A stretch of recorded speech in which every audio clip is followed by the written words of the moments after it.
Today, I have the pleasure of sharing the Syndicate Story. My three guests were able to use their skills, experience, and knowledge to create something from their own. Sneaker culture in LA has always been more than just the sneakers and the stores that are truly what matters in the culture. They're hubs where people with the same passion come together and meet. Welcome to Kickin Game. I'm your host, Twoogees. And today we're talking about a brand and a space that's become sort of like a heartbeat in LA, in the sneaker scene, Syndicate Los Angeles, and my three guests, DC, Chris, Matt. Thank you guys for joining. Thank you for having us. Thanks for having us. Hey, that was really good, bro. That was a nice intro. Thank you. Steve Rogers. Yeah. Get into my bag a little bit. But in all seriousness, no, thank you guys for pulling up, especially all three, because you three are what make up Syndicate. So I want to get into early life, where you learn these skills, experiences. Probably didn't plan to own a sneaker store, in reality. Yeah. But how we got here and everything like that. But if you want to introduce yourself, any other words? If the intro didn't do justice, but anything you want to add before we get It's rare in? to have all three of us outside of the shop. I was telling you before, the fact that all three of us were able to pull up is Damn. Yeah. Because even at the shop, we're never there at the same time. All three. So I appreciate this. Let's get into it because this is rare. This is a rare moment. Yeah. But start off the first time you three met, or how does maybe two of you meet first? Take me back there. It was us two. Yeah, we met first. We started interning at Riff a week apart from one another. So they were looking for new people, and then I was I guess a shop customer and just pull up every weekend. And then I think he was already friends with Manny, and same thing, pull up all the time. And they just asked both of us, "Oh, y'all want to come in one day?" And that's how it started. Yours was more intentional, and I feel like mine was by accident. Oh yeah. What do you mean by that? Yeah. He got hired, and one day I don't know what happened. Somebody called off or something, and Manny called me and he's like, "Yo, can you help me at the shop today? I don't have any help." Yeah. And I was just like, "Yeah, sure." And then it just kept people kept calling off. Well, they only had two other employees, and then I think he would work not too much because he still had another job, if I'm correct. I was only there on the weekends. Yeah. So he would call me randomly, "Yo, can you help? I'll just pay you for the day." And I was like, "Cool." And then out of nowhere, they just were like, "You can stay." And I was like, "Bet." What year is that? 2012. I mean, how old are you guys then, actually? 2012 at 21. 20? 20. 21. Okay. Yeah. Who are prominent figures or some popular sneakers in that time too? 2012. Good retros. Good, literally good retros Jordan. were popping. All the LS Concords, Jordans. Black Cements. Yeah. White cement pours. Both great vibes. Yeah. Good basketball sneakers too. Mm-hmm. Yeah. Nike basketball was peaking. Oh, Yeah. South Beaches. The Elite socks. Yeah, Elite socks. Oh, yeah. Yeah. It was that era. Nike Vault at the Staples Center was Peak huge. too. Yeah. huge at that time, if you remember. Special releases all the time for every cool release essentially. They'd get their own boxes, even sometimes their own Elite socks, because they would make the Elite socks there, right? Yeah. And Yeah, so Shoe Hefner was there. At they the had time a lot of working. DIY type stuff at that store. It was pretty cool. Yeah. Right there. Literally It was right definitely outside ahead of Staples its Center. time. Yeah, it was cool. So you guys meet there. Mhm. How long are you interns before? We entered for 6 months? 6 months. It felt like an eternity. Yeah. Free though? Or little pay? Bro, I swear, very, very little pay. Little Mine was perks, free. get something for a good deal, stuff Yeah. like that. So but not really pay. Okay. Yeah. Okay. And where do you meet? How do you meet About a them? year later. I was a customer there, but about a year later, I was working at Nike Town in Beverly Hills, and I would go to. You're either going to Riff or you're going to Flight Club At that time, to sell, and any cool release that I would win or get, I would always go on consignor to sell it to them. And I wanted to work there. There was another store. It was called Holy Grail that I was actually gonna start working at, and there was a cat that was always there at Riff. His name was Jackie Jin. I don't know if you know him or if you guys remember. Well, not you guys, but if you remember him, he was good friends with the owners and with these guys. And he told me once, I was like, "Hey," he's like, "You want to work here?" And I was like, "Yeah, if you have the pool." Mm-hmm. And he spoke to Ed, and Ed's like, "Oh," he's like, "You could start coming in on days that same thing that someone's missing or calling out." And at first it was one day a week. I think it was a Saturday. Saturday or Sunday. I remember that Saturday. I clearly remember that Saturday. I remember you came in. I don't know who called off. I don't know if it was. I think it was Manny, no? Maybe Manny. And I was just like, oh, I have to leave at 5, and and then we had all those shoes that we had to process. And I just told him like, yo, just stand right there, and I processed all the shoes, and I just remember that day because it was like our first day together at work. Same thing though. Started in as a intern for a little under 6 months. Yeah. Okay. And then my days started picking up more and more. Eventually got to the point where I left Nike and I was there full time. Same thing with you. Eventually, you probably leave your other job and then you. Yeah, same thing. Where it's like we kind of went all in and we're like just there full time for, at least a year, right? It was about a year, yeah. And how long are you all three of you working at Riff? That wasn't that long. The overlap? The end of 2014? Yeah. Or the middle? We were probably like all together there for like 6 months. Yeah. If that. It wasn't that long. Okay. And what's early like for you, Matt? Like growing up, how do you get into sneakers, or what's your first memory of like sneakers and clothing being cool? Jordan 4 Classic Greens. What year? How old are you? I'm middle school. I don't remember exactly. Like I think it was probably 5th or 6th grade, whatever year they came out. 2003, 4, 5, somewhere around there. But that age sounds right. You know, when you enter middle school. I remember those came out. They didn't come out. We're at warehouse shoe sale, and same thing, like getting your shoes for school. And I seen those, and I was like, "Damn, these are sick." I knew they were Jordan 4s, and I was obviously like aware of Jordan retros and that, but I didn't really like care at that point. But when I got those, I was like super excited. And then when I went to school with them, everybody was like, "What colorway is that? What colorway is that?" Because it wasn't a retro colorway, so it was cool seeing the attention that I was getting from that shoe. So after that, I started paying it. I was being a little more aware of what shoes I wanted at the time, and I would mainly go for Jordan retros. But I did have a few like random like Gary Paytons and stuff that I could remember. But my older brother had an influence on what I was picking, because he's 5 years older than me, so he was aware of like what basketball players were playing at the time. I remember I had some shocks, and it was because of Vince Carter. He was like, "Oh, Vince Carter wears these." He's like, "Get these." But the shoe that I remember vividly that I liked the attention that I was getting from it was that Jordan 4. But my brother definitely had an influence on. He's like, "Get these. This player wears these." Do you guys have any older siblings or like role models growing up that you kind of like not took their swag, but like seen sneakers and clothing and is like, dang? I was the oldest, but there was a kid in school. Like he kind of put me onto a lot of things. So he was like a year older, and he just started telling me about Supreme, telling me about like DGK, Nike SB, and we got along really well. And then that's when I started kind of like just like Googling everything that he was teaching me. And then he knew about like La Brea, Melrose, Fairfax. So I remember the first time he took me there, that was pretty sick.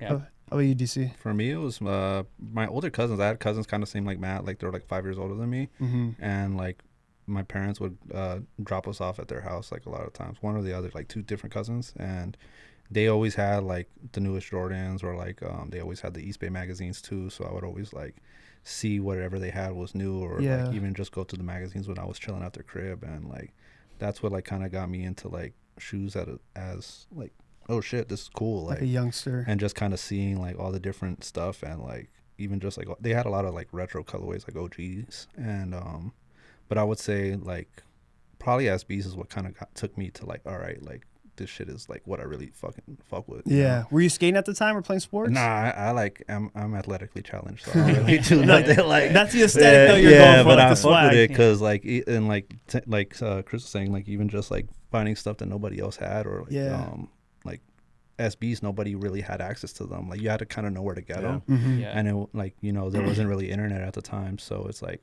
same thing. I went to school, and I remember I'd have SBs. People were like, "Yo, where'd you get those?" I was like, "Hey, bro, don't worry about it." Like it was kind of just like a cool thing. I would say like the sneaker community was so small. Yeah. So how does one find out? Like, there's no social media. Yeah. This is even before Nike Talk. Nike Talk's there because there's internet. Yeah. Shit, Nike, I'm not. Soul Collector's there, so you start finding out about these websites, and you just pretty much start. SBs was like the main gate kept Yeah. at the time. I remember nobody wanted to give their sources. Who do you think? Yeah, who's sure. gatekeeping? Like the community? You think at this time, or like anybody? There was only one Yeah. dude at my school that was wearing SBs. oh, the people rocking Yeah. are Yeah. gatekeeping? I remember back in the day, like even for me, when I got into it, I didn't want to tell nobody where I got my stuff. Like that's what Yeah. it was about. It was just like, you know what? Like at that point, I think Hollister and Converse were like really big, and like at least at my school. Yeah. And I remember just wearing like Levi 514s, which were just like a Slim fit. slim cut, like a Diamond T, Supreme T, and like SBs or Jordans. And like nobody knew, and then people would ask you, and I'd just be like, I don't know, bro. Like look it up, you know, because you Yeah. really wanted to be the only person Yeah. to do that stuff. Yeah. So, like at my school, it was probably like 3 or 4 of us that knew like what's up, Yeah. and then Skate shops were way more scarce too. Like there was like one in every like city essentially, and so it's not like you could go to Warehouse or Foot Locker and find SBs and like the skate apparel that people wanted. So it was kind of like a little bit harder to find. Like even on my even probably like 10 pairs, even if the skate Yeah. shop does have it or Yeah. something and that's stupid. and that's the thing too, where they're limited with the stock. Like they maybe if they got lucky got a full size run in. They already have their clientele that's already like, oh yo, I need those. when These they are come already out. locked Yeah. in. Yeah. So it wasn't like the easiest thing to get to. That it reminds me of Yeah. that whole Yeah. ideology of like skate shops kind of not doing dirty raffles, but like, nah, I'm gonna hook up the people that are shopping at my Exactly. family Oh, yeah. store. yeah, Yeah. Because bro, we only got 10 of them, and I ain't never seen this whole line. I haven't seen any of you guys, Yeah. you know. Yeah. you guys only show up for the good stuff. But you Exactly. guys add context to like the why, you Yeah. know, of it being scarce, and like these are Mhm. just skate shops. Not one in every city, but like, They were so rare back in the Yeah. day. what Like, I were think- they? What name? I think for Active was one of the biggest ones, I would say. Like the more, because they had like some all over the city, and then like each city had like their own little ones. Like I remember, like I grew up in the West Side, like school wise. So on Santa Monica there was Val Surfs. On West LA there was Hot Rod. There was also another one up the street. I think it was called like 9495 9 Star, some shit like that. I forgot. Mhm. But yeah, same thing. It was But all like- just finding out by like just being in the area or Literally. like Yeah. yeah, like passing by it, like, and you're paying attention. Like we used to ride bikes when we were younger too, so like sometimes you'd find shit just biking around Yeah. somewhere and be like, yo, what's yeah, that? Like, literally. yeah. That's how it was. I remember even Yeah. Montebello Mall had a Workman's Borders. and Borders, and they Borders had and an SB SOB. account. Mhm. Yeah, and that to me, like you would walk in and some would still be available. Obviously, not all sizes, but to me, it was just like, oh fuck, I could come into the Montebello Mall. And Yeah. What year is Legends Board Shop popping up in Downey? Is that later? I was in high school when I found out about it. Somebody Okay. told me about it to go check it out. It's in Downey, and same thing. I remember they had like that sell section of SBs that weren't selling in the back, and they had like, what was it, like Trainer 3s, what is that one called, the classic? The classic, Yeah, yeah, the the one that looks classic like SB like a that- chunky Stan Smith. Yeah. Yeah, it looks like a chunky stance. And so you'd find all Yeah. this stuff for like on sale for like $29-$30. Mm-hmm. And They opened up like mid 2000s, huh? yeah, because I Yeah. found out about it through high school, like when I was in high school.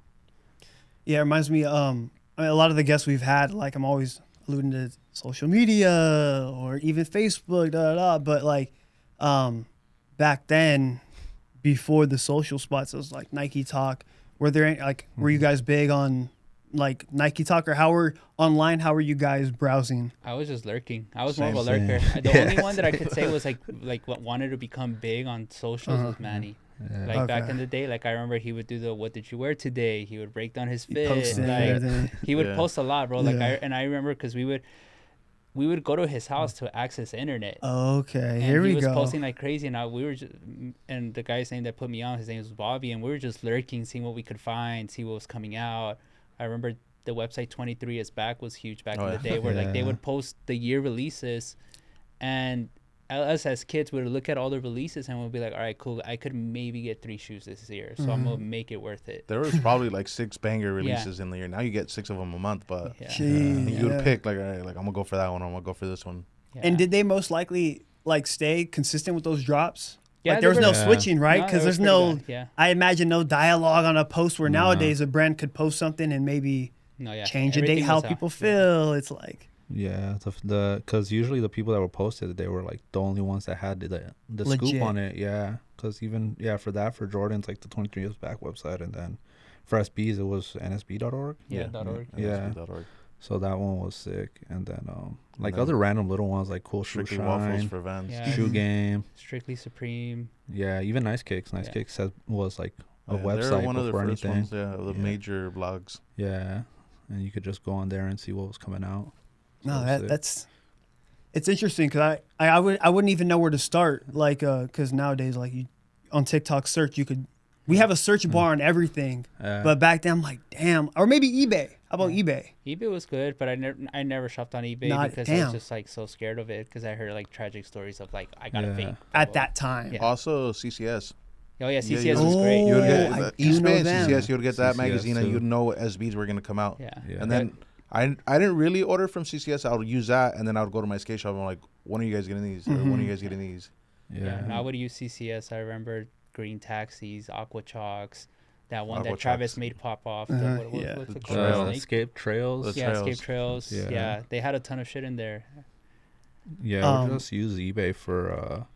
There was like one page, and they're still there. Like they still have a crazy amount of shit. It's I think it's the Cool Shoe Shine. Yeah. They have like thousands of pairs, and like I would just go and like go to the bar and go highest first, and see all the crazy shit that they had, and just like kind of like with the Flight Club website, same thing. Yeah, I where would you do just- that with the Flight Club. Yeah. Yeah, same thing where you just like just to see because it's like a lot of that stuff you weren't gonna see it in person at the time Oh, because I nobody get had you. it. Yeah, yeah, yeah. So it's just like looking at it and like, oh shit, like hopefully one day I come across it and You like, would see Paris's on there for like 1,500. Yeah, And that's sure. impossible, bro. And Yeah. you would look at that and you're like, I'm never going to own that. Like that's Yeah. insane at that time. yeah. Yeah, you said high to low. I'd be searching low to high. But no, for the sake of craziness, yeah, Yeah, it's we like, just wanted damn. to see Yeah, it. just to Like, look we at couldn't it. afford it. We just wanted to You look just at look it. at it Yeah. And just be like tripped out like damn this like why does it go for so much but it's cool, you know. Yeah. It's like something like it's not like a Jordan where you kind of knew what you were seeing like with the OG colorways, Yeah. the SBs and all that stuff. It was like, and the Air Forces, I would say those two are the big ones that they got more crazy with, had a backstory to them, like all the different collabs, whatever. But Yeah. there was also shoes at that time that never even made it to any of those websites. It was like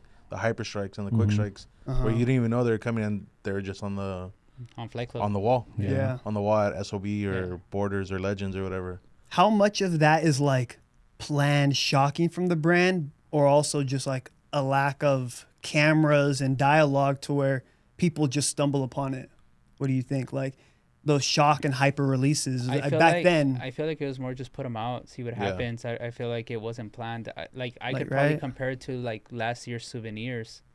Like Oh, you remember the shoot. souvenirs? Like Vans people didn't really know what they had because they just thinking the people that work at Vans, they're probably just like It's another shoe. it's another So shoe, they just like put it that out. styled Yeah. shoe, So then yeah. people started finding out, and he went crazy, like finding early pairs, and they came out like on a Monday randomly, and then Tuesday they still had some.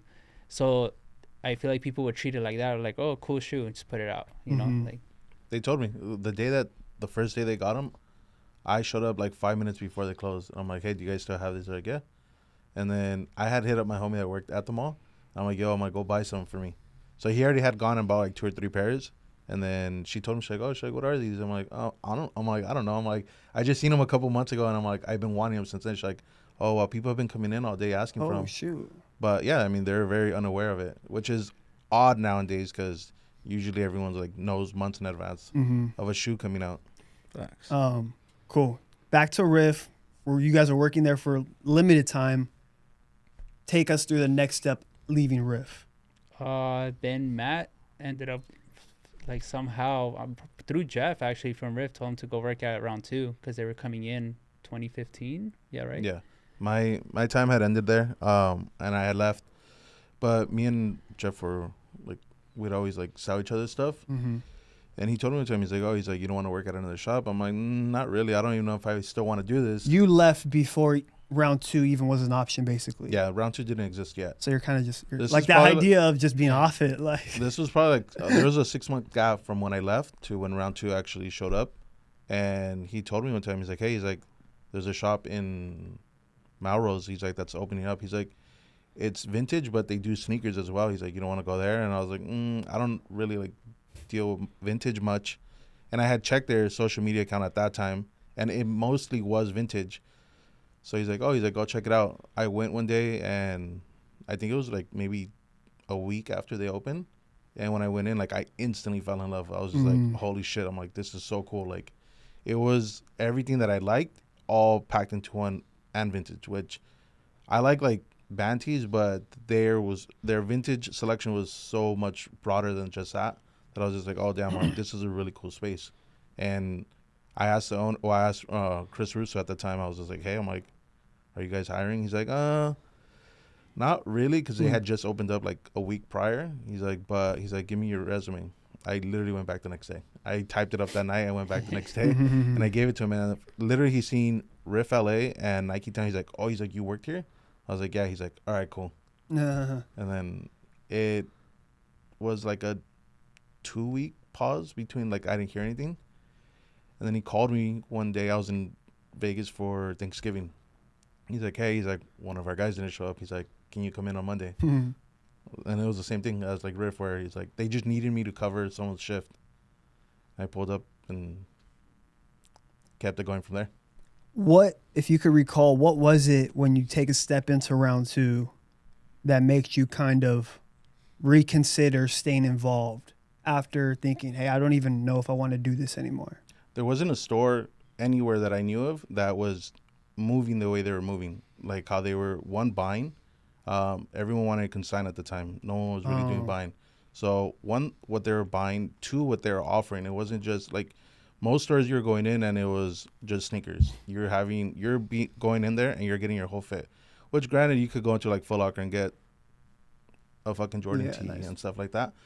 But over here, you're able to get a box logo, your Yeezys, and some random bottoms. Like, you could create a whole fit there. And then everybody that was in there was just, like, super cool. Like, it wasn't anything like you had experience here yet. Like, if you were to go to Riff, you would go to Riff for shoes, and then they had Riff Dos.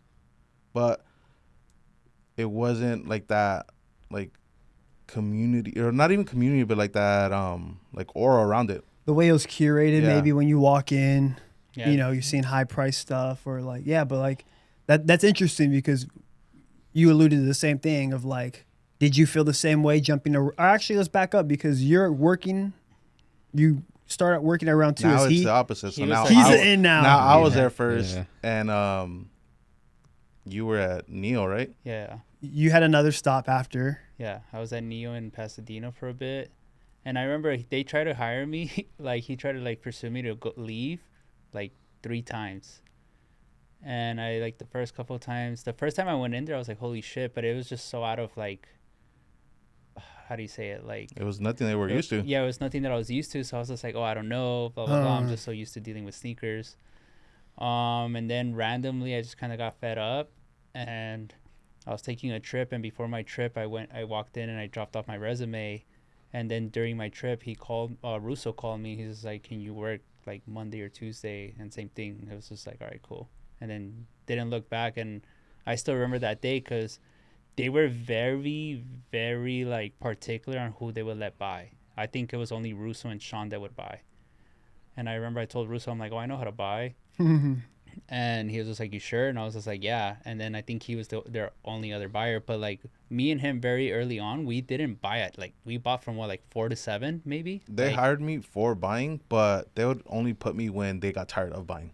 So a backup buyer because they still feel like they need control. Yeah. Well, rightfully so, you know, at the time. No, yeah. Like, And they were shooting their show at the time. So obviously like Graham would capture a lot of the buying process talking of points. Yeah.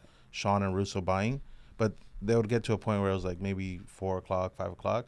Like, all right, jump in. I was at fourth quarter buyer. Closer. Yeah.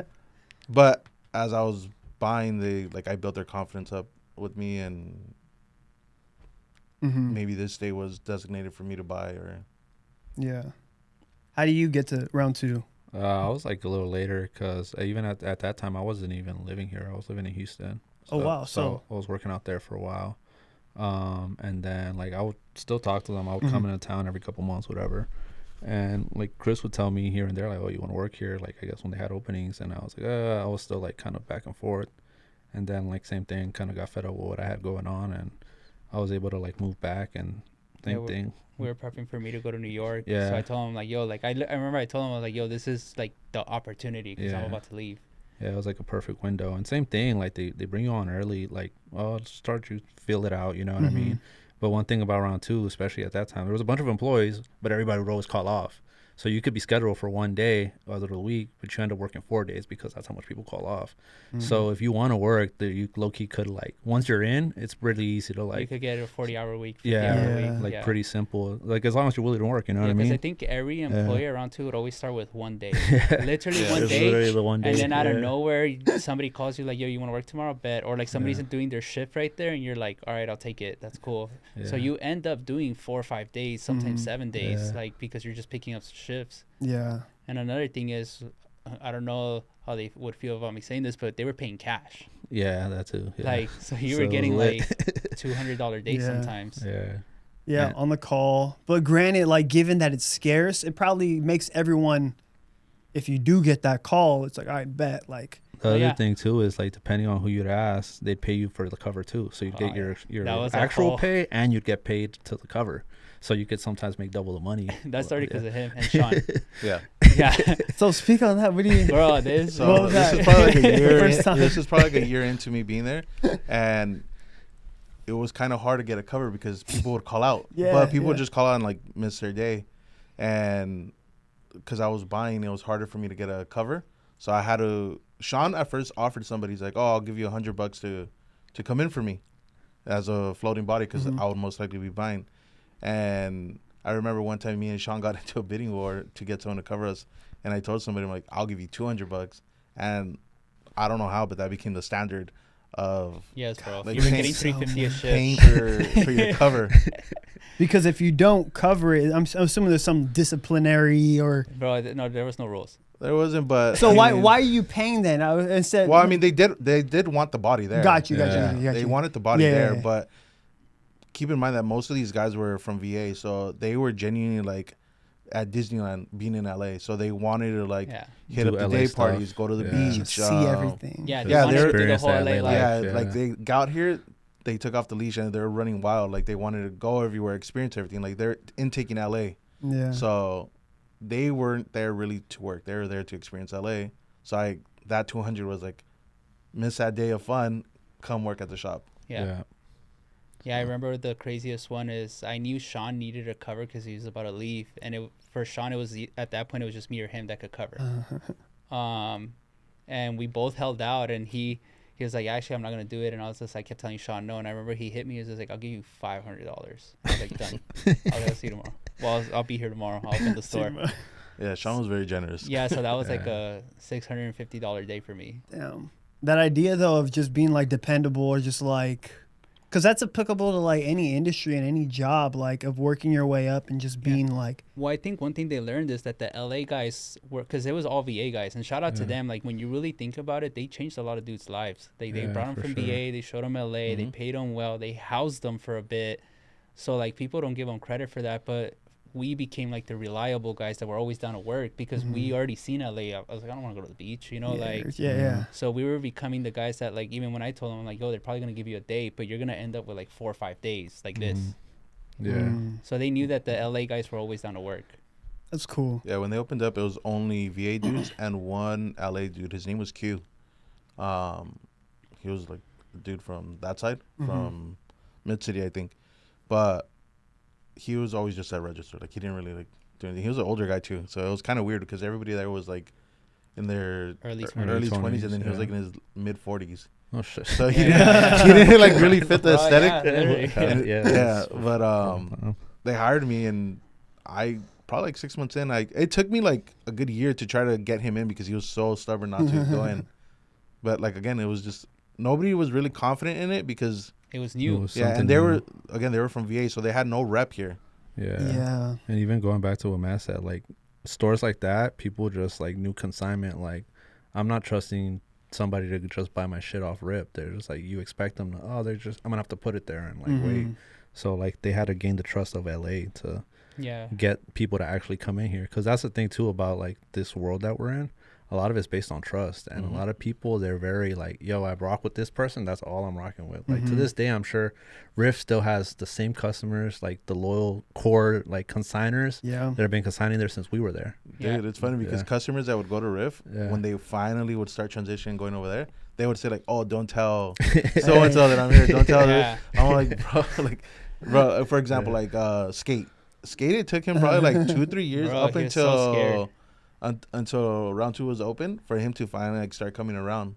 Oh wow. But Damn, yeah, like, I legit. don't know, like Yeah. That's Yeah. that almost reminds me of like you're like cheating on your barber. yeah, At that that's I time- think that's the best Yeah. way to put it. And at that time, it's because it's this niche thing. It's not like a Yeah. mainstream thing, but it's like that's my boy, and that's what they, or that's my people. It makes sense. Exactly. I feel that. I feel like adding Yeah. to that, when we all came in, well, like at first it was me and him, but once it was rolling, we started taking a lot of Rift customers. Yeah. And they were surprised when they would come in, and we would offer them cash on the spot for their stuff because they were so used to consignment. And one thing about round 2, like a lot of people hear the lowball stories, blah blah blah, but if you actually go in there and have good stuff, you're getting paid well. Mhm. You were getting paid pretty much your consignment rate up front Mhm. instead of Waiting for it. waiting for it. Or the store credit. Yeah. I or mean, the again, store credit wasn't really a thing then, Mhm. and with them, you were able to save it. So if you really didn't find anything you liked, you could save it. And some people had it for 6 months, and they would rack up like over $1,000 in store credit. That But then too. that one crazy item would Shit. come in, and they'd come in and cash in on it. Yeah. Off something they returned Yeah. a couple months ago. Yeah. What was the biggest thing? I know you're the first one at round 2. What was the biggest like kind of culture shock or the biggest difference compared to your experience at Rift before? How involved Sean Russo? Well, Luke wasn't there though, but how involved Sean and Russo were, like up front, getting involved with the customers and all that. Not to say that like, I only had worked with Jeff and Ed, but they were more background guys.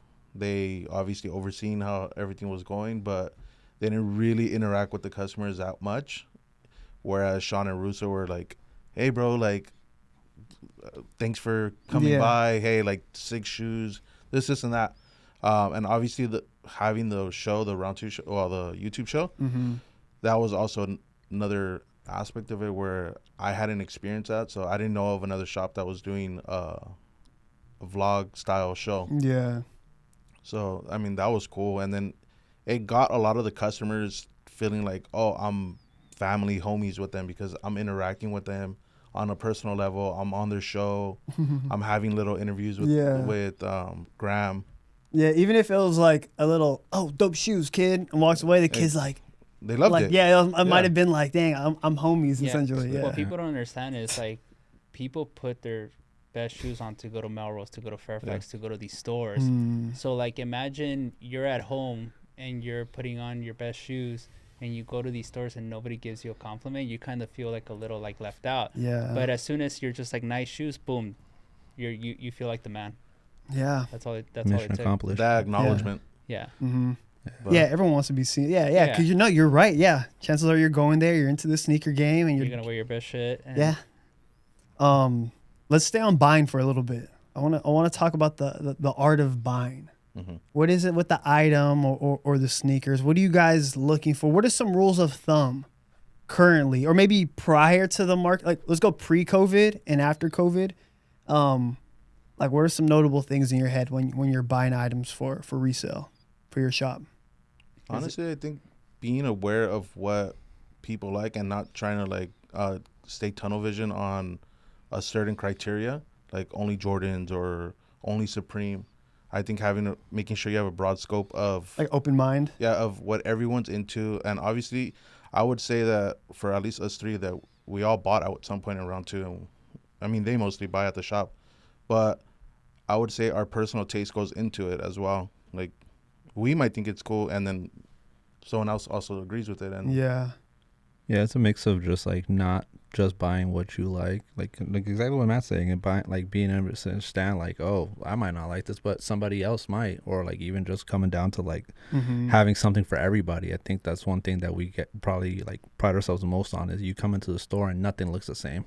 Every single corner is something different. Like, Yeah. and you can't say that when you go into every single space that's like comparable. You know what I mean? Like a lot of places you go and you see a lot of the same things in every corner, and like being able to have something for everybody. I generally think like if you look, you can find something that you want in the shop no matter who you are. And I think that's like important, because just because I don't like it doesn't mean that I'm not going to buy it, because I know somebody does like it. So will you though? Like, let's say it's not your style, or like, what's a shoe that you don't wear, but you or has there been times or like a memorable one? because that's hard to do. I would imagine where like you said, it's your personal interest that goes into it. But at the end of the day, you're like, damn, you don't want to walk out there and it's just Brista's closet or like DC's closet. But it's like, no, because there's different archetypes in streetwear. Like, I mean, you know? a recent item, I think the perfect example is an Awake 5. I think that's like the you- worst shoe you that came said out it was last trash. year. Yeah, Yeah, so, trash. but it's just like a perfect example. Like, it's just like, bro, I think that's And just those terrible. Those things fly for Yeah, us. I'm gonna offer on every single pair that comes in Yeah. because I know somebody's gonna buy Yeah. it. So that's like an easy example. Yeah, it's just kind of Yeah. like knowing what people like. I feel like at the end of the day, like, you know, like you see it with like other resellers, no disrespect, but like they just, it's on trend of what's selling, and that's the only stuff they buy. Like I had this like talk with a customer, and he was just like, oh, why wouldn't you buy like $10,000 worth of gammas? And I was just like, we'd rather spend $10,000 on every single person that walks in there that brings something different, because you're giving that one reseller 10K, but now you're spreading 10K into a community of people that are going to feel comfortable coming in, and you're getting Maybe using it back in the store. you're getting Rick Owens stuff, you're getting Jordans, you're getting Dunks, you're getting Cactus Pack gear, you're getting a little bit of everything. And another thing is like, we like our Instagram to look a little different. Obviously, we take pride in like our pictures and stuff like that. So all that stuff, I'd rather essentially than be like, oh, let's say in December, our wall would have been filled with Gammas and Black Cats. And to us, we're like, Yeah. Now we have Jones and Gammas and yeah. It's a little bit of everything. SBs. And even when you look at the night pictures, it's all different items like throughout the night. Yeah. Yeah. I'd imagine it's hard because, you know, if someone's a brand owner or like a store owner, it's easy to just have your say over everything and like, this is what I like. And, you know, but the pro is, like I said, there's different archetypes, like someone that's into Jordans, someone that's into Vans, someone that's wearing like the dressier, like the dress up stuff now in the streetwear where they could pop into Syndicate and like you're saying, like there's something hopefully for everybody, all walks of life, you know. Yeah, whether I it's feel like one thing that we've learned as like pretty much being married to each other is that like just trust each other and just like fuck it. Like sometimes I get on their asses but it's just like, it's because I care, you know. But we know that like, all right, cool, like if you think it's gonna sell, fuck it, let's ride with it, you know, like, and that's all it is. And if it doesn't sell, you know, just get it back on the next one. And I feel like, I think this is the first year, 2025, last year, that I was just like, oh shit, like this store is moving, like it's gelling, like we're in sync. Like, barely. like, mean? well, like, yeah, like it was Like, not barely, like but it was a good year, but it was just like, all right, cool, like it just felt smooth. Okay, Like, cool. Yeah, so that was like when I thought like my year in review to myself, I was just like, oh shit, like we're literally in tune. Like the merch gets taken care of, the daily posts get taken care of, the DMs are always answered. It's like, it's smooth, and let's not fuck that up. Let's stay there, because the three of you are friends. You all have some skin in the game with Syndicate. What's that relationship of friends, business owners, co-workers? Like, what are some challenges with that, if any? I feel like it's evolving with each other, because like, for example, like I feel like me and DC were like super close, and then in New York it went from like, we literally saw each other every fucking day. In New like, York. In New York. Like we were roommates for like a year. So it was just like, we had to kind of learn how to like be with each other so much. And sometimes we would get on the train and we wouldn't talk at all. Like we'd just be like, because we were like so fed up with the day. Yeah. But even coming over here, like even Matt, like at the start, like sometimes like we kind of had to like build our relationship again. And it's, again, as long as we can evolve with each other, like, again, it's been we're going on 5 years this year. And to say that it's like the first year that we're like, oh, we're on the same page, you know? And that means it wasn't smooth sailing. We had a lot of hiccups throughout the years, but it's just like, all right, cool. Now, like, we're good, and let's just keep it that way and keep evolving. And yeah, that's pretty much it. It's a testament of time too, because not everything is going to click. I mean, if year one, or if you've been following us since the beginning, obviously you know it started out with 4 of us. But I mean, again, shit happens. Manny's not with us anymore, but I mean, like you said, after so much like figuring out where we fucked up, this and that, or where like one of us needs to pick up better, we're more of a smooth machine now. Yeah, that's the thing too. It's like, even though we've known each other for over a decade, like through the times that everybody got their own thing going on, like there's some things that we may not always like, personal stuff that might be going on that we might not even know about each other. And like, obviously when we're in the store, we do our best to like just the store comes first always, but Mhm. it doesn't mean that there's not imperfections, because, you know, life's not perfect. So it's just figuring that out in between and just understanding like that's part of the process, and that's part of like just keeping the ball rolling. Like it's never going to be just like a fully smooth trail. Like Mhm. you're always going to have to just like figure it out and adjust. And like I think the fact that we've been able to do that for 4 years and counting is like a testament of like who we are, and even just the store as a whole. Yeah, it's like like I said, it's just at the end, it's growing together. Because like, for example, me, I feel like I'm the most stubborn person in the world, but they kind of like Figure it out. figured it out. You know, this is how you deal with this person, but it's smooth. You know, and at the end of the day, I think we all understand that we have the company's best interests in our mind, and I think that's the most important thing. Like, you know, like we're not moving funny. We're not like trying to like just blow my profile up, blow his profile up. Mhm. It's just like, you know what, let's just blow the store up. Yeah. Yeah. All on the same page. And yeah, I mean, but like I said, you know, I think there's a message in like how regardless it takes time, you know, and you guys still are probably wanting to get better on Yeah. procedures and your flow of things, because, you know, it's not like it's going to stop, you know, but like, it's just interesting to me. Like you said, like, yeah, like last year we barely felt like it was gelling. On the outside looking in, it's like, damn, y'all are, you know, year 5, year 4, whatever, but not viewing it from the inside, you know? There's so much stuff that goes in the back end that is just like, I think that applies to any Anything, right? any business though, or a relationship in general. Like A good one would Yeah. hide it, you know? yeah. as long as you care and you actually want that growth and you want to see it prosper, I mean, yeah, you're gonna have the bullshit, but as long as you can figure that out, I mean, Yeah, keep it going. Mm-hmm. It's Yeah. just part of life. Yeah, it's just like also like being hands on. Like Yeah. like for me right now, I always say like, oh, like what does like the future of Syndicate look like? And it's hard because some people like that, let's say I have in my corner, they're like, oh, when are you gonna like take a step back? And I was just like, I love what I do every day, you know, like to me, like somebody put it into perfect perspective, like what's your joy of life? And I was just like, I like buying. Like to me, it's just like to me, if you want to come hang out with me, come to the store. Because outside of work, I'm not gonna hang out with you, and I always say that, like straight up, they know better than anybody. Like I'm not gonna hang out with you, like. It sounds funny to hear it, but it's true. Yeah, like it's just like, but it's just like you want to come see me in my happiest moment, 12 to 7, you Right know. there. And I like bullshitting with customers because at the end of the day, I get to be like my young self again, Mm-hmm. and just it's like going to the barbershop. Yeah. Yeah. You said your friend told you like you'll never know, like if you didn't start your store. Yeah. You know? We've heard you say that a few times. Well, now take us through, you decided on it, okay. I am gonna answer that itch and open a store.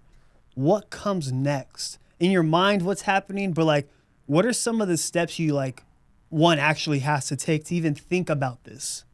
Like, in what way? In actual business, you know, because you said like there's a point where you didn't know what to do and you're having a conversation with your friend like, hey, like you should open your store. You'll never know, you know, what it'll be if you don't. Yeah. And at that moment you say kind of, okay, Yeah. you settled on it. Yeah. In here you settled on it. Yeah. But like in the world, in the physical world, what steps did you take after? Like, are you it's research? just- Like, it's what's happening? One thing, same thing. Like I feel like we're first generation into everything we're doing. We weren't taught any of this, like finding out sales tax, finding out like LLCs and all that stuff. We all had to do it on our own, and it's just learning. We didn't go to school for it or nothing. Like we're essentially streetwear kids Yeah. trying to open a store, and we literally have learned the hardest way. I'm keeping it a buck, like On the fly. going taxes, sales tax, little fines here and there, payroll, make sure the employees get paid, you know, like there's so much stuff that you have to move around that like you could literally have like a 10-hour podcast on that. Yeah, but it's just like we literally learn on the way. Like for example, like when we our first couple of years, we had a very like inconsistent tax person. Then we had to get a new one, and she's great, like got us on the right page, and you know now everything's accounted for. That's another big thing. If our back end we've heard tragic stories from previous employers of like we owe this much, and now we're just like, damn, like I don't want to ever owe money. So like just even getting that tightened up and being like, okay, we're not gonna worry about it, because back in the day, if I'm pretty sure they remember, it's like sales tax would come and sometimes we wouldn't have the money. So we would have to hustle our ass off to fill that account to pay the sales tax. And then now the sales tax is covered daily. So we save the money on the daily. We're like, all right, cool. Today we have to turn in $700, move it from this account to that account. Boom. Yeah, it's something that a lot of people don't understand, especially when having a business and you get credit card charges. Like, all that tax is not your money. Yeah. That's the government's money, and they don't ever tell you, hey, you got to pay it back. They just assume you know that. So yeah, that's how a lot of like businesses get fucked over, because throughout all these years, like, they accumulate all that sales tax that they got to pay. And the IRS hit you up randomly. They're gonna wait. You owe me this money. Yeah, they're gonna wait until you rack it up. To rack up a nice amount, and they're gonna be like, "Hey, I'll just see it. Somebody that I know owed $1 million in sales tax." Yeah, so that's a lot of like. Just knowing that, and then even like you said, like, we learned like there's certain stuff like we missed along the way. We thought we were on point with it, and we still were learning as we went, and just like. Also, finding somebody that understands your business, because not everybody understands your business when it comes to like CPA, which is the person that handles the taxes. Yeah. So being able to like find somebody too, because a lot of people just do like, all right, I've did something for you, pay me. They're not actually interested in what you have going on and want to help you. Yeah. So being able to find somebody that wants to help you and is also looking out for your best interests. Because there's no handbook. There's no one that teaches. I feel like. For example, everybody like always says like, oh, you guys are a round two baby, which we are. But I feel like, for example, I would say us in District 1 in New York, we're like leading the pack for like how to actually make it a full business. Like before, I feel like with round two, it was just kids hanging out at a clubhouse. And it was so fun, and it peaked, and like literally that era will never be recreated. But I feel like for us, we're setting essentially a great foundation for it to be sustainable. Yeah, that's like a very big thing for us. It's like, how do we sustain it? How do we like not get in trouble? How do we keep people happy? And I always feel like if we were to be like, hey, like, I'm gonna hire a manager to do what I do, like, I feel like people would lose a little bit of interest, because the point of coming to the shop is to talk shop with us. Yeah. And I think you have a point too with the longevity, because how many little resale shops, no hate, but like pop up in a mall, or like it's almost like you in the streetwear, back to that, like the whole respect thing, and all you have is your name. It sort of is. That's how people will view success, like your longevity. Fuck, they're not gonna know the sale numbers. They're not gonna know that stuff really. But if Syndicate's in the community for X amount of years and the shop's open, and like you say, you're able to really build a business model where like one could sustain on sneakers, that's dope. Yeah, because that idea is like foreign, I always say this to like people that ask me for advice, and I'm like, just be consistent, because the people that were cool in 2012 when we started aren't the same people that are cool in 2024. Like, they blew up, and who knows, maybe they probably went away from it and blah, blah. But I feel like I've seen so many people come and go in this industry, and I feel like we've been just like low key to ourselves always, and we've been able to sustain like pretty good success for like almost 15 years now, through different shops, through us, through round two. And I always say that, like, I was like, there's always somebody new coming and going that they're probably number one, but they're not the same person that was number one 5 years ago. Yeah. No, it changes. How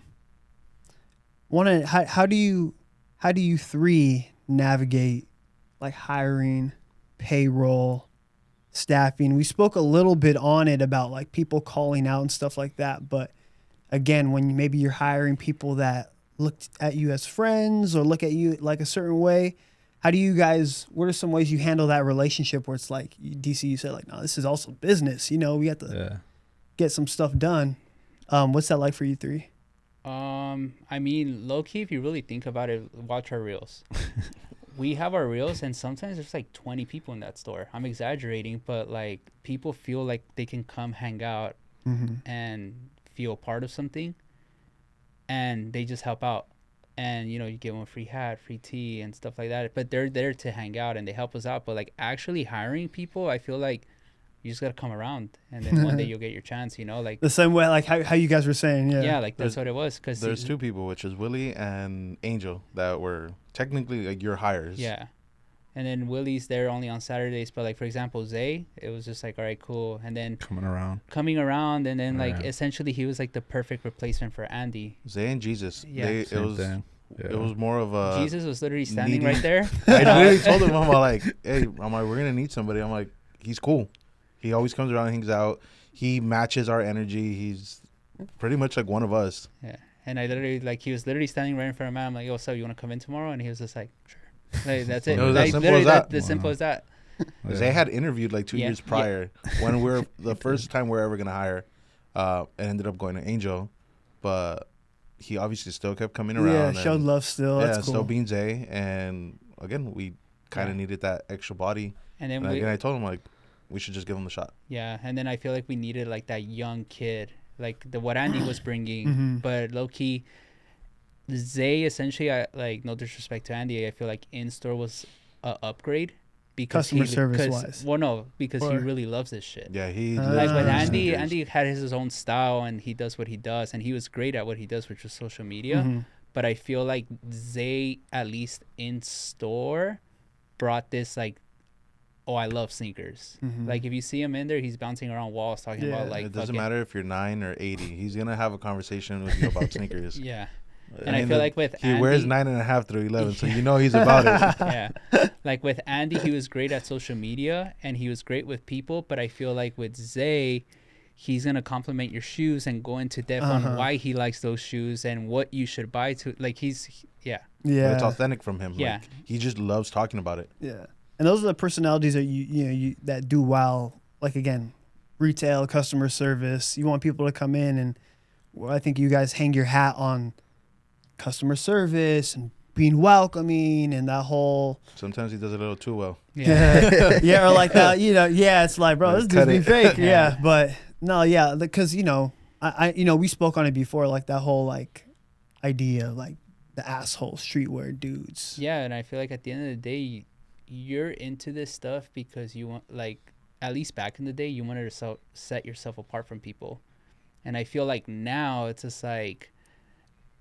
You don't want to come into a store and feel not welcomed. It's just like, at the end of the day, it's just like, bro, we all like this stuff. We all have something in common. That's why you're coming to Syndicate.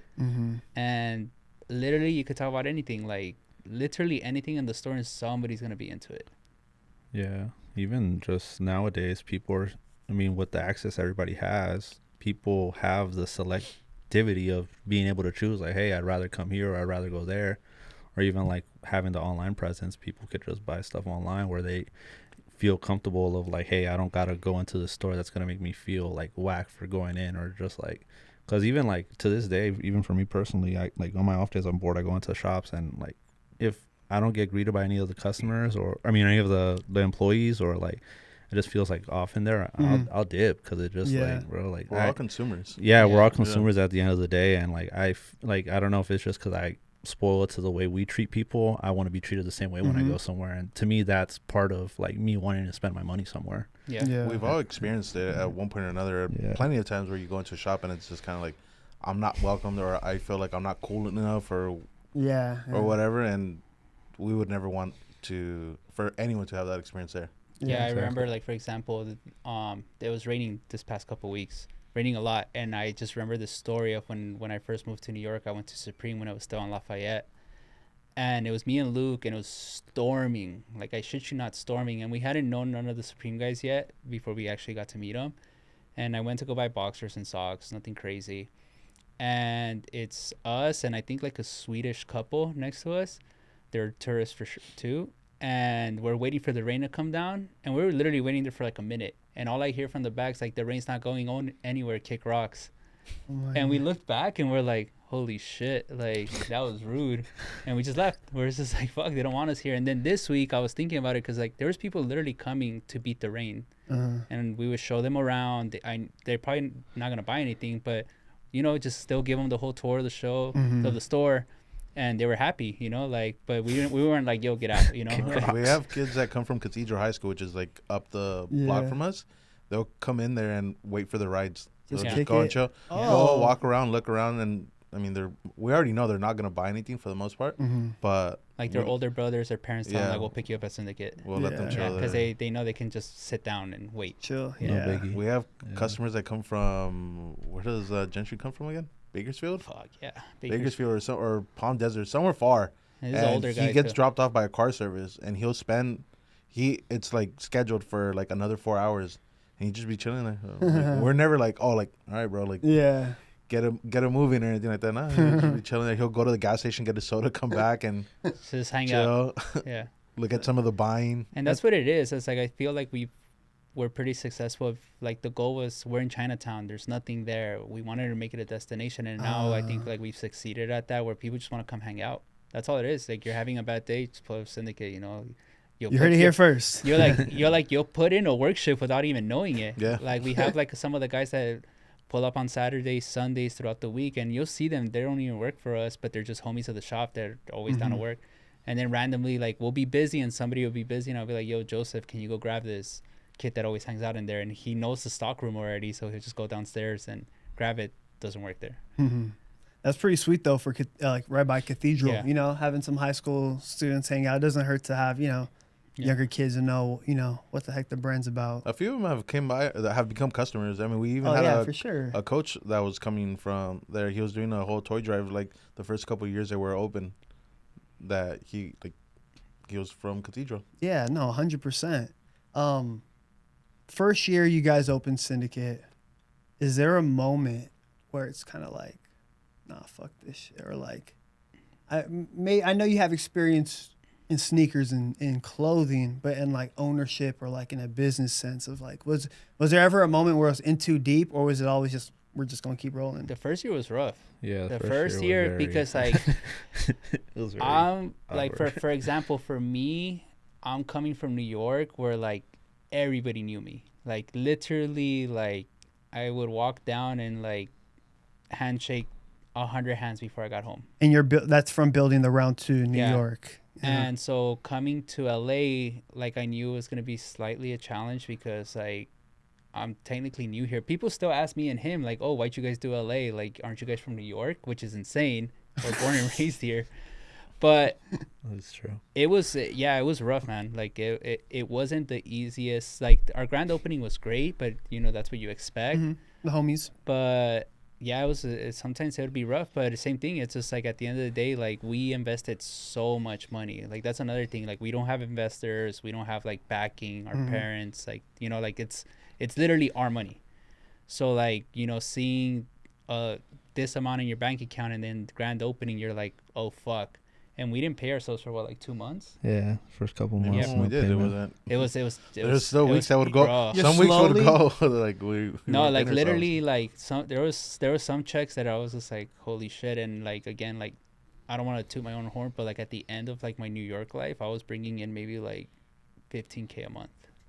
So going from Big, that yeah. to like that, I was just like, holy shit. Like I can't live off like this shit. in my head, I was just like, I like, all right, cool. Like this is gonna have to work. I know like- you hear stories here and there where it's like, oh, like you're not gonna pay yourself. Like no, it's literally like you're not paying yourself.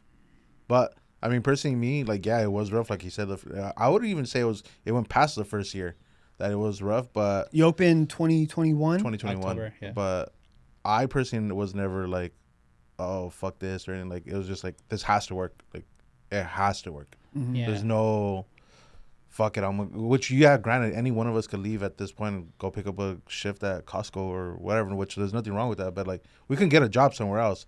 But it was just more of like, nope, this has to work. It's gonna work.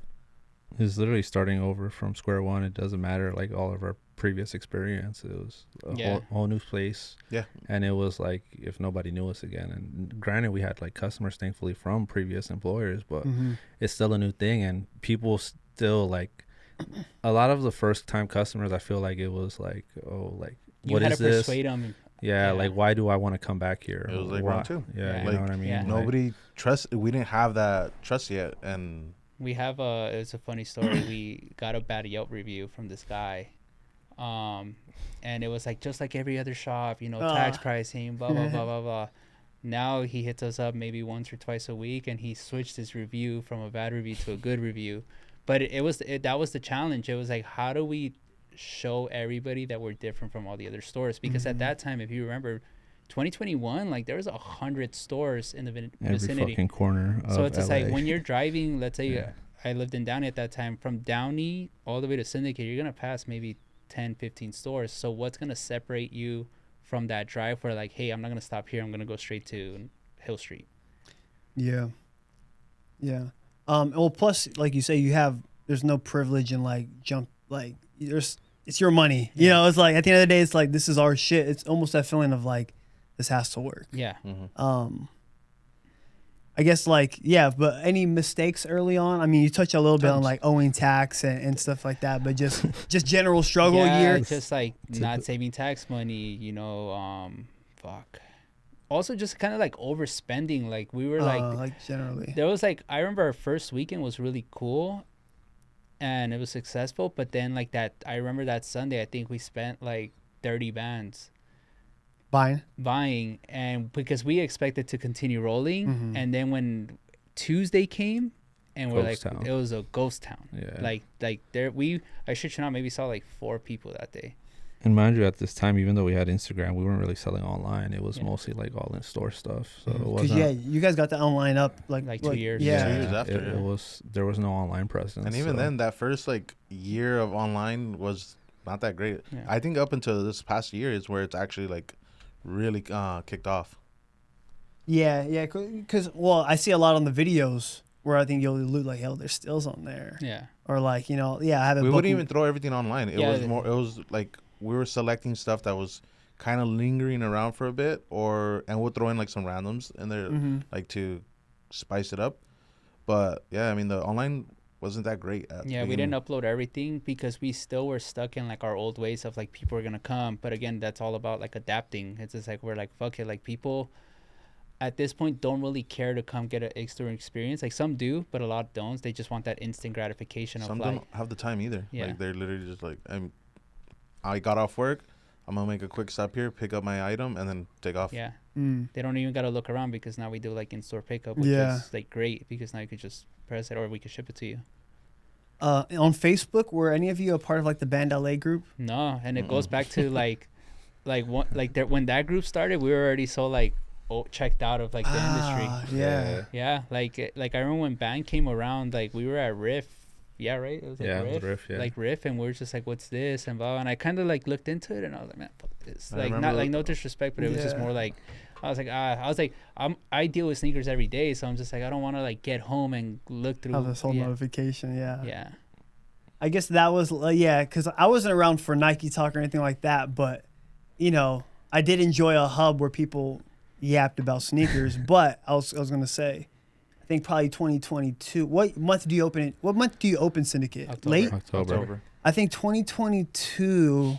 Like Band LA's coming to law. It's probably dead. It's been dead. But you said like building up a rep in LA was like kind of challenging. But then I think there was like a rumor of like, oh, Syndicate, round 2 dudes open up store, and that was like when the first kind of rumblings of it. I think that was on Band. Yeah, I think I remember I saw that one. Or something. I remember Jorge. He put like a really big post on there, like, hey, like go here, and same thing. Even like it, I feel like people that trusted us were helping us too. Like like we give the entire like core community of Syndicate like a lot of credit because like it's same thing. It's just like it's word of mouth, and it's just like, okay, like you trust us, you're gonna send 5-10 friends, you know, like getting shout out from the homies, from Skate, from Barlow's, from like from other people in the community that are people well trust. established. Shoe Hefner that are all well established in the community, but they stay like, oh, like they're cool with them. So yeah, I feel like 9 out of 10 times when people get referred to us and they come, like they leave pretty happy. It's just that one person that like, you know, you can't satisfy, and you can't satisfy everybody, you know, like you just got to keep it pushing. It's a cool to note that because, you know, you spoke on like round 2 and Sean and Chris, you know, everyone, Luke having their own name, but then like a post like that refers to you as like DC as well. Like, oh, all you like, you built a name from round 2 as well. And the people that you've bought from or had experiences from and met you in the store, boom, that validates now this new project Syndicate. And that was like the first time where I kind of heard of the name or like, oh yeah, okay, cool, round 2 dudes. Obviously I've seen your faces from the store. But The first time I you- say that to counter it because you say like, oh, it's a little challenge. But I think people like given the rep you've had buying, luckily like buying, you know, people see the face, probably, you know, helped a little bit. And then some loyal people, you know, shouting out kind of continue yeah, it. because But you came the first time you came with Lon and Hudson, right? that was the first time. I Yeah. remember. Yeah.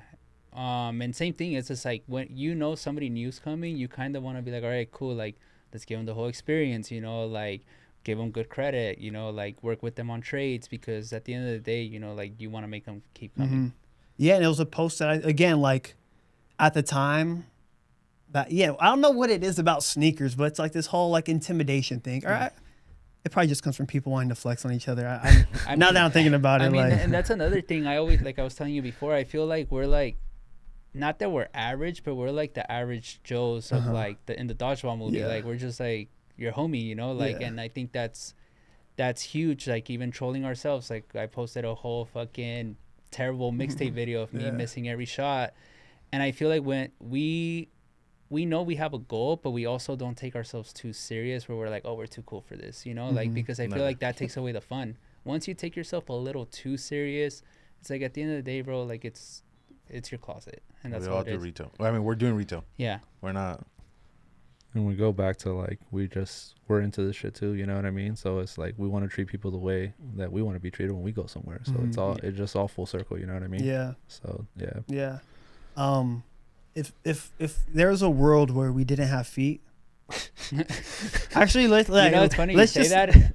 Ed at Riff, he literally said, he was obviously no disrespect to people that don't have a foot or whatever, but he said people are always gonna have 2 feet. That's why sneakers are the best business. He's literally told me that, and I was just like, damn, he might be right. Somebody always wants a fresh pair of shoes. Yeah. So Yeah. that's true. Yeah, I was at I was doing something with Hat Club, and the guy was arguing that hats are more important than footwear. Yeah.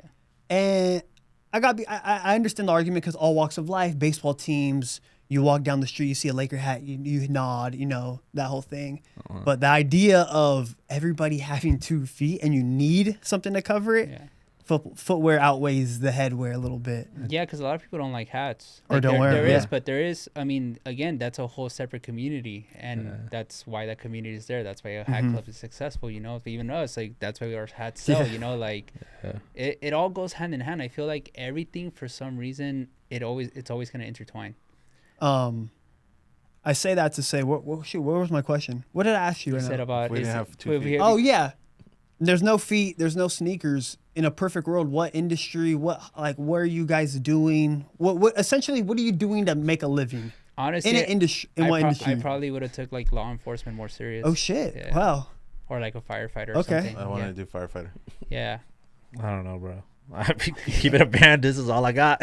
I don't fucking know. No, I don't know. I've always been into like real estate, but I just never took it serious or Yeah. anything like that. But like, Damn. yeah, I genuinely don't know though. Just keep it a band. I went to school and I gave up on that shit. Like, Yeah, I feel like yeah. same thing. I was just talking to somebody about like I got introduced to making money way too early in my life.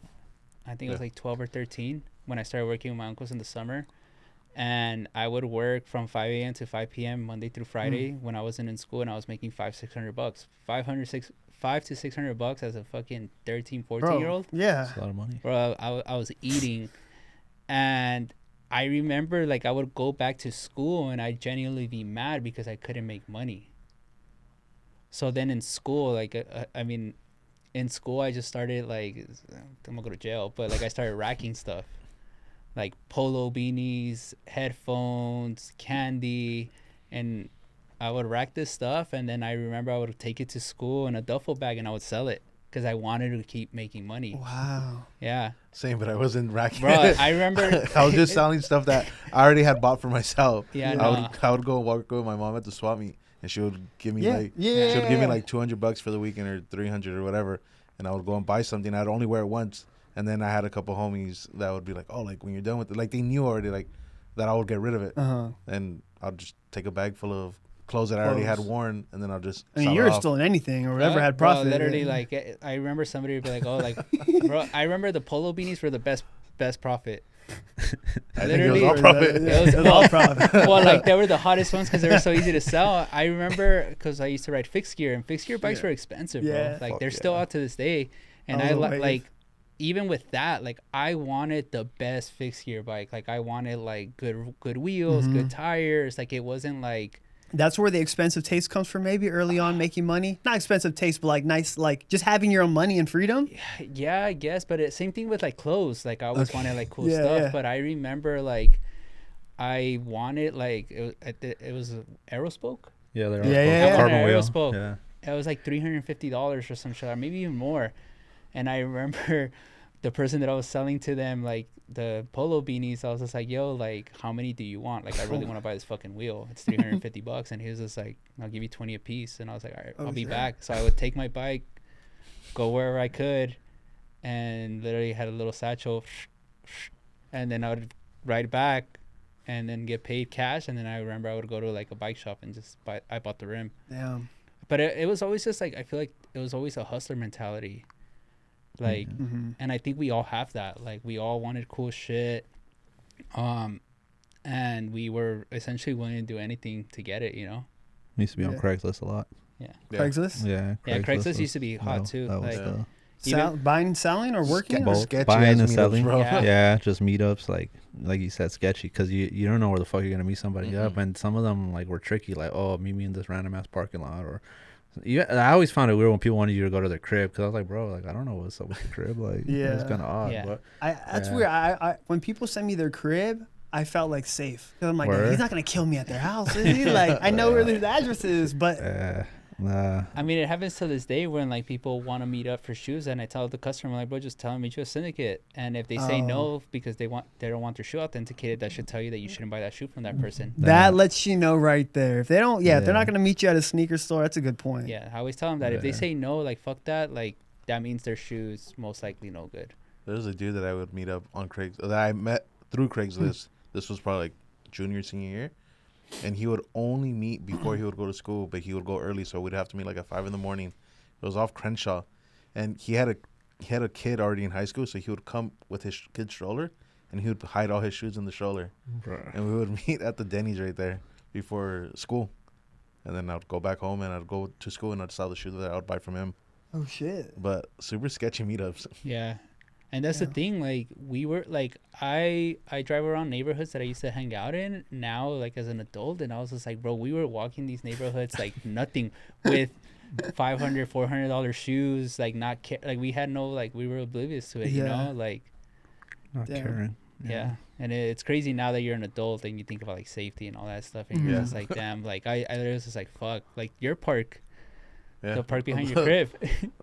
A good amount of people have lost their lives there, but I mean, you wouldn't think about that. I'd be like, yo, let's go play ball. Yeah. Oh, shit. Yeah, literally same thing. I remember Salt Lake Park in HP. Bro. Yeah. Bro, I remember we would go very young, and we were like, at this point I was actually decent at basketball, so we would cook like all the older guys. I remember one time me and my homies got chased out with knives because we cooked them. I remember, and you remember like going for a layup and like double tapping the backboard. Yeah. They got pissed at that, and they went to their bag, and we just booked it. But it's like stuff like that. As kids, we were just laughing. Like we weren't really Not scared. thinking We were of just it. like, holy shit, this guy pulled out a knife. Yeah. We'd leave, go get something to eat, And we'd get laugh something to about eat and it. laugh about it. and- Damn, you were balling. Yeah. Now I wouldn't even want to. Nah, I wouldn't even be in that situation. You tell me the sky is red, it's red, bro. It's yours.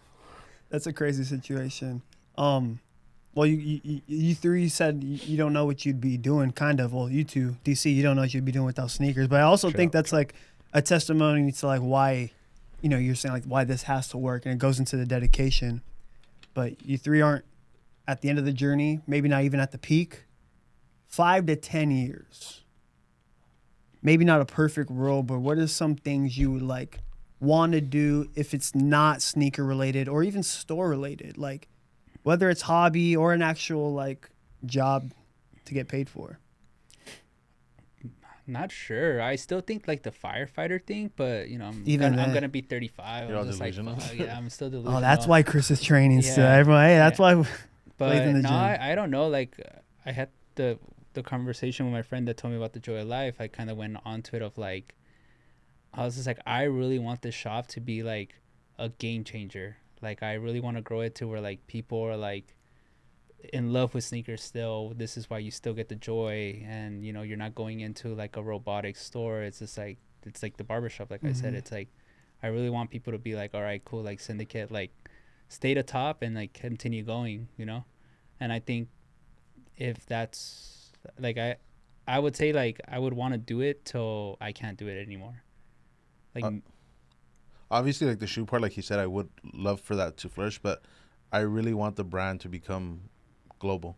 Or like it, I would say that the majority of the people that like buy our stuff, they know that it doesn't scream a sneaker shop. I don't think any of our stuff. In terms of the brand, like, Yeah, like the clothing, the hats, clothing you that know. you're wearing, like it doesn't scream sneaker shop. Like I really want to see it to a global scale on a Supreme, on a Stussy level. You have a brand too, right? Or I do. I have. Me and Chris started that brand in what 2019. I think it's like the 19. first time we ever like aside from working together that we did something. It's mechanics. yeah. Any like theme or like idea behind the name or like the stuff that you do put out? fixing shit.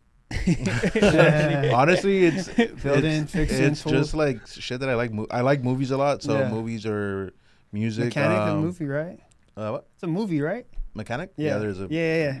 But honestly, it's just more of stuff that I like, and I just kind of redo it. But I would say even to our personal brand, well, I mean the store brand, it's the same thing. I mean, it's just reworking stuff or like a cool idea. Like we seen this poster and we like the font of it, so we reworked that into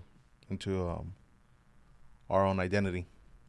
But I would want the I'm speaking of Syndicate line to Yeah, if the to brand flourish. could become like, I mean, let's shoot for Supreme and we'll end up somewhere close, you know? Like, if we can, like, when we do draws, have a line outside, like, I'd be like, all right, like, we're doing something cool, you know? Like, we obviously have a line online because as soon as we post it, people start buying it.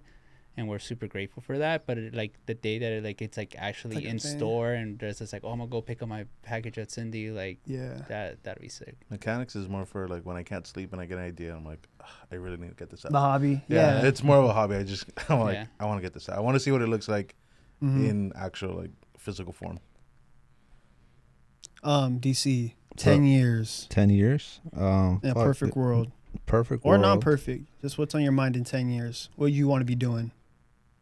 Shit. I mean, they touched on two very great points, like Yeah. just like being a household name essentially.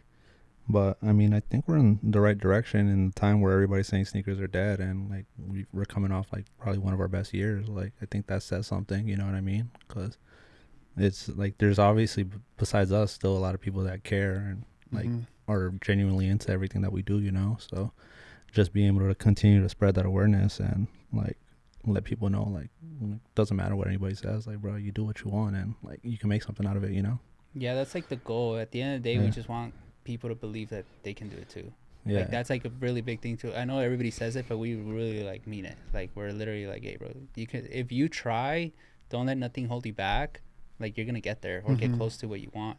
Like, going back to your question, I walk by the Lucky Brand building right there on Santa Fe every day, and it's still for sale.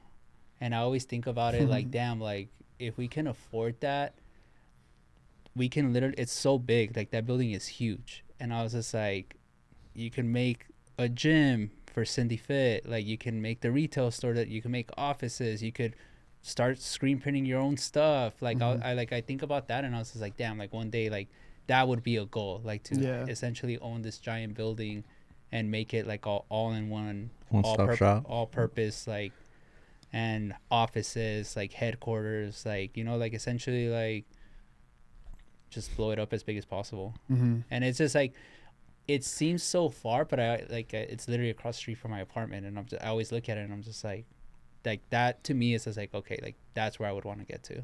That's Because like dope. you know, like how like that was a Lucky Brand building, Mhm. like all the jeans, all their offices were there. Like to me it's just like, oh, why can't that be a Syndicate building? Facts. Mhm. What's one thing that since 2021 has changed about you three? One thing, not together, but like individually, whether it's more like a leadership or communication. Like, what's one thing that it brought something new out of you? Just learning about who I am, I guess. Patience. Yeah, patience. I don't think it's new, but like kind of just getting like my confidence back, if that makes sense. Because Mhm. I think we all live with like a lot of doubt sometimes, and just like being more assured of myself. I'm like, okay, I know I'm doing what's best for me and like others around me, and Yeah. like, just things of that sort. Like not overthinking unnecessary shit, you know. So just like being more sure of myself as a human. Yeah, like stuff like that. Mm-hmm.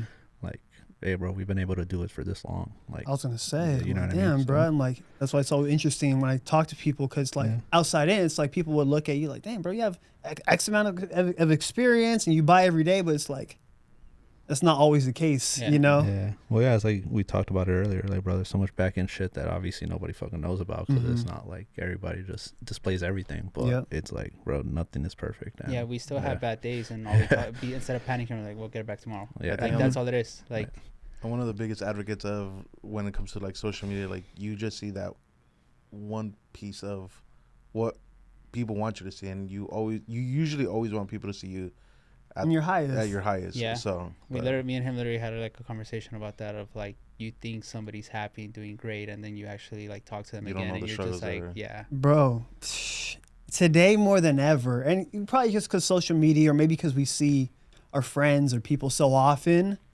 But that's a great point. I've seen so many friends and like close people in such vulnerable states, but I also obviously follow them on social media. I'm just like, I know that that's not really like what's going on. Yeah. So I think that's also taught me to be like, all right, like you can't think that everyone's like Mhm. on the up and up at all times, because it's not possible. yeah. Yeah. And at the end of the day, everybody lives their own life, you know, and you got to respect it. And like, and I think that's one thing that I've learned throughout the years is like, you live your own life, and then people are going through so much shit that you don't even know. So sometimes like when we're buying, people vent to us, literally like vent to Insane. us, and we'll literally be like, instead of being dickheads, we're like, hey bro, like perfect example, this guy SB Pine Green, he bought it from us full price, obviously. And he brought it back because he said he needed to pay. I'm not too sure. Don't want to get it lost, but like a surgery or something for his mom. And I was in my head. I'm like, hey, bro, to sell the shoe. But I was like, I talked to him about the situation, and I'm like, hey, bro, like it'll come back, blah blah blah. And he came back and bought the shoe. He was just like, yo, like everything worked out. Like my mom's good now. And he ended up buying the Pine Green back, and I was just like, damn, like we were there for him, and we helped him out as best as we could, and he stuck to his word and came back and bought the shoes. Yeah, and you three are in an interesting position because we're talking about bad days or kind of like emotions. The store opens, you probably got to hide it, or you, not to say you put on a mask, but maybe some days there is like a mask Leave it where at the like, door. Yeah. I mean, I always tell people like everybody has access to like the Brisk character, the DC character, the fucking knick-knack character over there.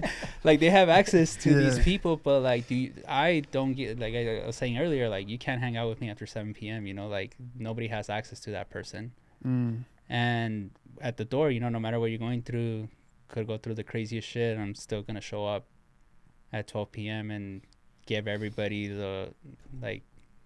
To me, like we're literally like. It's extreme to say, but we're literally giving everybody an experience, and you want to give that experience at the best of your capability. yeah, It's got to be authentic though. Yeah. Like it can't be like fake or anything. That's why because like, people you could literally pick up have on to Yeah, leave that. 100%. You know, Yeah, that's what I'm So saying. Like you literally have to leave it, and like it's tough. I would imagine it's tough, bro, because I'm the type where I might wear my emotion on my sleeve, Yeah. but again, when someone walks in there the first time. Maybe they're already scared, and then I have a shit face on. Oh, dog, it's a wrap, you know? Yeah, that, and then I mean, we're lucky that people understand us. Like, I could be like, man, fuck that shit, and the customer is not gonna take offense to that, you know? Like, Yeah, it's true though, because even sometimes go home after work, don't say a word to nobody. Well, nothing until the next day, because like, bro, my social battery is donezo for the day, and it's not because I'm like mad or anything. It's just because like that's That what I was had your for the day. day. You know what I mean? Yeah. And, like that's all. So Yeah. it's no biggie. Damn. Yeah. Well, this is Kickin Game. I appreciate you three pulling up, but before we leave, the guests leave one Kickin Game gem or one little kind of tagline that would keep the listeners going in whatever aspect. In this case, we're talking about, you know, owning a brand and a storefront in years where it's harder than ever to pay rent and keep the lights open. And it seems like the goal on your three mind is like sustainability, long-term respect, and brand recognition in the community, which is like, I think the three things people would hold up front, you know, especially in that kind of culture. But What's one message you want to leave people, whether they're an entrepreneur or someone like looking to get into maybe sneakers into store? If we could do it, so can you. Yeah. Yeah, pretty simple. Yeah. Don't worry about what other people are thinking. Yeah. Don't even worry about it. Like, Yeah. Yeah. Just literally chase your dream. Like, Yeah. it's literally like, don't let nobody hold you back. Don't let nobody put you down. Like, if somebody's giving you like bad energy, the world still keeps spinning. Just turn on, like, block, delete, keep going. Like, keep pushing. Yeah. Yeah, I feel like a lot of people are always just like, oh, I don't want to disappoint people, but it's just like, bro, sometimes people, talk shit to you or bring you down. Just keep it pushing. I don't want to look like a cornball or something because I'm like, bro. Just yeah, do it. one thing about Just me do is it. like I'm not afraid to embarrass myself. He posted I know it's off that, but he posted the video of the airball today. Yeah. And The one of you was funny too. so somebody White commented Iverson? something about like, oh, these are the cats at and my wife texted me, she's like, oh, that person's so rude. I'm like, Who cares? I'm What'd like, they I say? don't, What'd I they don't, He's like, this is the person talking about athletes missing shots and blah blah blah. Oh, I'm like, God. I told her, I'm like, I don't even watch basketball, but Yeah. I'm like, It doesn't matter. yeah, I'm Yeah. like, it doesn't matter, bro. I'm like, Yeah, it's for like- fun. It's literally just for fun. Yeah. But Yeah, at the end of the day, like, it's literally three homies having fun working. That's all it is. Selling Mhm. shoes. Selling shoes. That's all it is. Like, Yeah. it's not rocket science, Mm-hmm. Yeah. Huh? Yeah, not rocket science. no, literally, Literally- just three sneakerheads. Yeah, literally three sneaker dudes selling shit, wanting people to come hang out, have fun, and that's all it is. I mean, yeah, you guys kind of laid it out like that. Like average Joes, be steady, work hard, know what people like, and show up every day. And it's like, people are, I'm over here taking notes in my head, but it's like, it's facts though. Yeah. It sounds, what's that saying where it's simple but not easy? yeah, I had just talked to my homie Arion, and Arion's like very like, I don't want to say performative, but like in a way a little bit. And I found a reel that it's like the guy, like essentially Ashton Hall on this side, and then a guy with a cold brew on this side, and then this guy was just like, the guy with the cold brew clears the Ashton Hall figure any day because this guy's getting straight to the point. And I feel like that's what Cindy is. Like, we're straight to the point. We don't beat around the bush. It's just like, this Show is up what you every get. day. What you see is what you get. Yeah. Yeah. Yeah. That's true. Well, if you're watching this, thank you. Give Syndicate a stop if you're in LA or if you're visiting. A few people do hit me, and Syndicate's one of the stores I always shout out. And again, that's because of the not the relationship I have with you, but how you treat the customers and what you guys stand for. Just this whole episode was full of great stuff that not only me but people listening could take. So appreciate you guys stopping by. Give Thank them a stop. Follow Cindy Fit. Actually, you guys say it. Just follow Store Syndicate Los credit. Angeles. Syndicate store Los credit. Angeles. Okay. Yeah. And you can find everything Yeah. from there. But appreciate you watching. Until next time, peace. Thank you. Peace. Peace.